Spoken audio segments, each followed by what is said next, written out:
आयुष्यामध्ये या गोष्टी आहेत. एक सांगू तुम्हाला, माणसं जर बांधावून भांडत असतील, भावाबरोबर जर भांडण करत असतील, तर खरंच रामचरित्र आम्हाला कळलं का? हा विचार करण्यासारखी गोष्ट आहे. मनारे मणी मौन मुद्रा धरावी, कथा आधारी रामची करावी, नसे राम हे धाम सोडून द्यावे, सुखा लागे अरण्य सेवित जावे. राम नामाचा, रामचरित्राचा हा आदर्श आहे की रामचरित्राने आपल्याला काय शिकवलं, काय मूल्य शिकवली. आपल्या आयुष्यामध्ये आई वडिलांना कधी अंतर देऊ नका.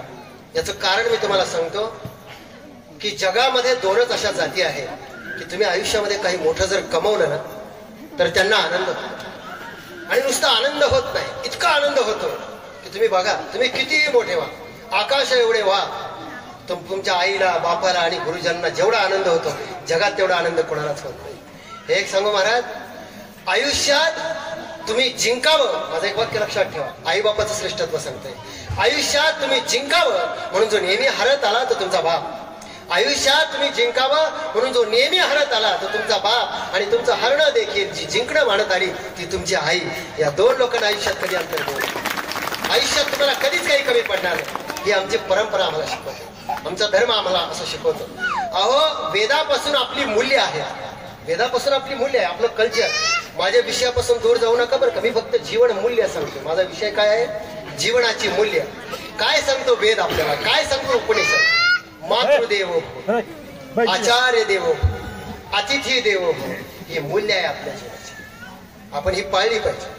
साध्या साध्या गोष्टी आहेत. आपण दुसऱ्याबरोबर जीवन जगताना कसं जीवन जगावं हे आपल्याला महापुरुषांनी शिकवलं, हे आपल्याला संतांनी शिकवलं. हे आणखी कोणाला शिकवण्याची गरज आपल्या देशामध्ये राहिली नाही. पण किती श्रेष्ठ परंपरा आपल्याकडे आहे. एक सांगू का महाराज, एवढी श्रेष्ठ परंपरा आपल्या देशामध्ये आहे की साधू संतांनी आपल्याला सांगितलं की बाबा, दुसऱ्याबरोबर चांगला वागा, चांगला विचार करा, वेगळा धर्म पाळण्याची तुम्हाला गरज नाही, वेगळी मूल्य तुम्हाला जगण्याची गरज नाही, आपोआप ती मूल्य जपतात. अहो, साधी गोष्ट, बापाने मुलाबरोबर कसं वागावं हे मूल्य आहे, हा धर्म आहे. मुलानं बापाबरोबर कसं वागावं हा धर्म आहे. सासून सुनेबरोबर कसं वागावं हाही धर्म आहे. मी तर म्हणतो, जगातली आता जेवढी भांडणं चाललीत ना सासू सुनेची, मला वाटतं त्यांना जर मूल्य कळाली ना तर वेगळं आपल्याला सांगायची गरजच राहणार नाही.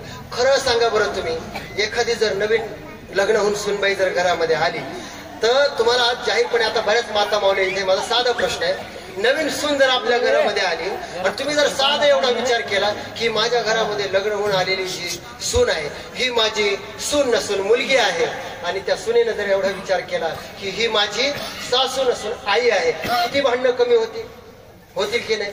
पण असा विचार आपण करतो का? एखादी सून इतकी नाकाच्या सरळ वागते, इतकी सरळ वागते, पण एखाद्या सासूने जर ठरवलंच की त्रासच द्यायचा, आता त्या सुनेनं काय करायचं बरं, कसं वागायचं? एखादी सज्जन असते, खूप सरळ वागते, आता ती जर कदाचित असं म्हटली, अहो सासूबाई, आम्ही जमिनीवर चालतो, तुम्ही का आधार चालत होता का? काय उत्तर आहे का तुमच्याकडे? काही नाही. पण उगा आपलं त्रास द्यायचं, आम्ही असं वागत नव्हतो, आम्ही तसं वागत नव्हतो. बरं, गंमत अशी आहे, ज्या सासू असं म्हणतात ना, आम्ही असं, एका घरामध्ये एक सासू सुनेला एवढा त्रास द्यायची, आम्ही असं वागत नव्हतो, आम्ही तसं. त्या घरातला सासरा बिचारा सज्जन होता, त्याने सुनेला एक दिवस बोलून घेतलं आणि ती म्हटली, हे बघ, तू काहीच करू नको, मी बघितलंय की तुझी सासू तुला खूप त्रास देते, आता तुझ्या सासू देखत, म्हणजे माझ्या बायको देखत मी तुला काही बोलू शकत नाही, पण जेव्हा पुन्हा तुझी सासू तुला काही बोलली की काहीच बोलायचं नाही, फक्त एवढंच म्हणायचं, सासूबाई आम्हीच बरे, एवढंच म्हणायचं. आता या वाक्यातला मंत्र काय हे तिला बिचारीला काही माहित नव्हतं. ती म्हटली, सासरा सांगतोय ना, काय हरकत नाही. तुम्हाला सांगतो, जगामध्ये असं म्हणतात बरं का, मी वाचलेलं आहे, जगामध्ये असं म्हणतात की स्त्री जोपर्यंत हिरेला पेटत नाही, बाई जोपर्यंत हिरेला पेटत नाही, म्हणजे ईर्षेला पेटत नाही, तोपर्यंत काही टेन्शन नाही. पण एकदा बाई जर हिरेला पेटली ना तर सगळं जग एका बाजूला होत आणि एक बाई एका बाजूला होत्या. तुम्हाला सांगतो, बाईचा विजय होतो, बुवांचा सुद्धा होत नाही. एवढी ताकद आहे, लढण्याची क्षमता त्यांच्यामध्ये एवढी आहे. मग विचार करा, असं सांगितल्याबरोबर जेव्हा ती सासू दुसऱ्या दिवशी बोलायला लागली ना, तिने एवढंच म्हणले की सासूबाई आम्हीच बऱ्या. 120 वर गेलेला तो पारा होता, तो खाली आला.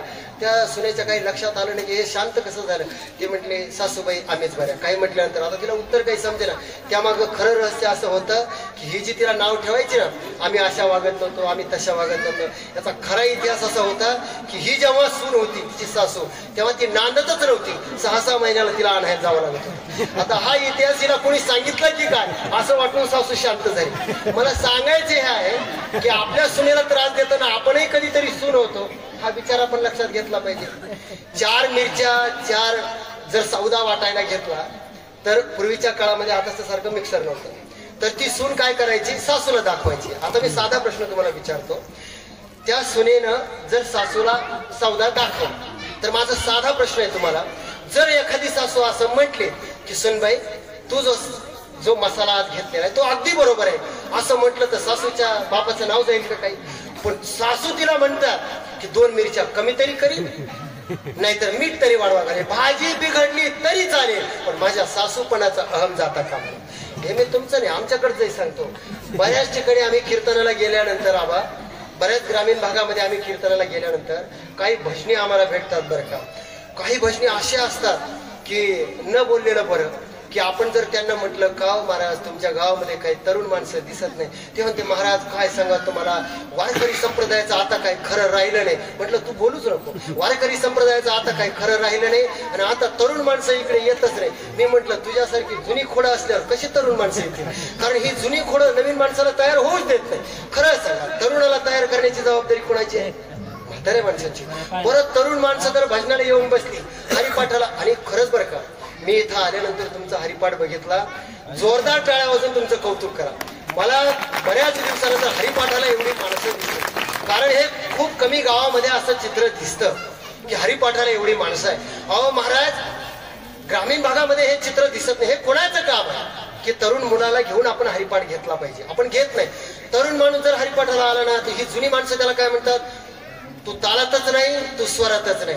आता हा जेव्हा भजनाला लागला, हा काय भीमसेन जोशीचा सक्का मावस भाऊ होता का, म्हणजे त्याला सगळं स्वरात म्हणता येत होतं? असं काही होतं का? नाही ना. याला सुद्धा कोणीतरी शिकवलं ना, तेव्हा हा शिकला ना. का तू आभाळातून सगळं शिकून आला का आईच्या पोटातून शिकून आला? नाही.